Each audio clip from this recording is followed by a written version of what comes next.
Sa ngayon ay pinagtatawanan ng buong mundo.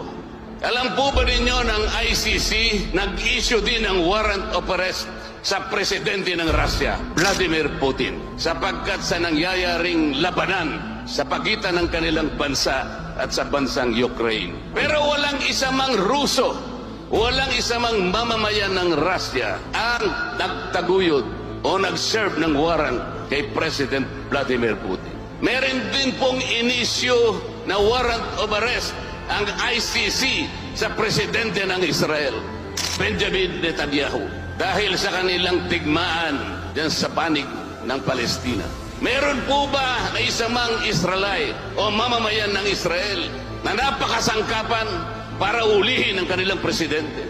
Wala po. Hindi nangyari sa Russia, hindi nangyari sa Israel. Sa ating bansa, Pilipino mismo ang nag-cooperate kahit walang basihan, kahit walang batayan.